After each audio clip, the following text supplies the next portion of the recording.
Hello everyone, welcome to my channel mathematical Guruji. तो आज इस वीडियो में हम लोग डिस्कस करने वाले हैं ट्रापीजियम के एरिया के बारे में। उसका एक एक्सप्लेनेशन फार्मूला के मैं दूंगी इस वीडियो में। ऑलरेडी हम लोग रोम्बस और जो भी 2D शेप्स हैं उनके एरिया के बारे में डिस्कस कर चुके हैं हमारे पिछले रील वीडियोज़ में। तो जाइए उस शॉर्ट्स वीडियो देखिए और वहाँ से जानिए कि उन लोगों के एरिया का फॉर्मूला क्या है। तो चलिए शुरू करते हैं ट्रापीजियम के एरिया के बारे में। तो ट्रापीजियम के एरिया के लिए हम लोग यहाँ पर एक ट्रापीजियम ड्रॉ कर रहे हैं। ऑलरेडी हम लोगों को पता है कि ट्रापीजियम जो होता है उसका जो दो साइड रहता है, दो साइड पैरेलल रहता है और दो साइड रहता है जो कि नॉन पैरेलल है। तो इस फिगर में हम लोग को दिख रहा है ये जो साइड है ये दोनों साइड पैरेलल है और ये जो दो साइड है ये दो साइड नॉन पैरेलल है। तो हम लोग यहाँ पर क्या मान लेंगे, हम लोग के पास जो होना चाहिए वो इसका लेंथ होना चाहिए जो कि मैं यहाँ पर ए पकड़ रही हूँ, इसका लेंथ होना चाहिए जो कि बी पकड़ रही हूँ। दोनों पैरेलल जो लाइन्स है, पैरेलल जो साइड्स है उनका ऑब्वियसली हम लोग को पता होना चाहिए उसका लेंथ। और उन लोगों के बीच का जो डिस्टेंस है, परपेंडिकुलर जो डिस्टेंस है यहाँ पर, वो परपेंडिकुलर डिस्टेंस को हम लोग यहाँ पर पकड़ रहे हैं h।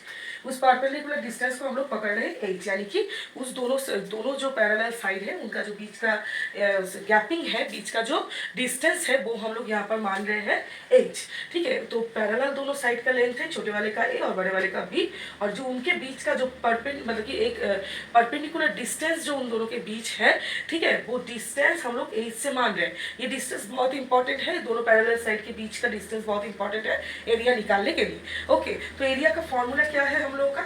एरिया का फॉर्मूला मैं यहाँ पर लिख रही हूँ। एरिया जो है वो एरिया का फॉर्मूला हम लोगों का है हाफ इंटू ए प्लस बी इंटू एच। और आप लोगों को पता है कि अगर एरिया होगा तो जो भी यूनिट है उसके बाद हमें एक स्क्वायर जाएगा, उसके पावर में स्क्वायर जाएगा। तो यहाँ पर फॉर्मूला क्या है? फॉर्मूला है हाफ इंटू जो कि हम लोगों का पैरेलल साइड्स है उन दोनों के लेंथ का सम इंटू उन दोनों के बीच का जो डिस्टेंस है वो। अगर ये सारी चीजें हम लोग को पता है तो तभी हम लोग जो ट्रापीजियम है उसके एरिया को हम लोग निकाल पाएंगे। तो आई होप ये वाला फॉर्मूला आप लोगों को समझ में आया है। बहुत सारी जगह पे ये वाला फॉर्मूला जरूरत होता है और ये बहुत इंपॉर्टेंट भी है। कॉम्पिटिटिव एग्जाम के लिए भी ये फॉर्मूला बहुत ज़्यादा इंपॉर्टेंट है और जो हम लोग के सारे क्लासेस के लिए भी, मैथ्स के लिए भी, तब भी मेंस्ट्रुएशन में ये फॉर्मूला हम लोग को यूज़ करना होता है। ठीक है, तो मेरे वीडियो से अगर आप लोग को थोड़ा सा भी समझ में आए, फॉर्मूलाज आप सम कर पाए इजीली, तो तब फॉलो कीजिए, शेयर कीजिए और सब्सक्राइब कीजिए मेरे चैनल को। कॉमेंट भी कीजिए कोई भी डाउट के लिए। Thank you everyone.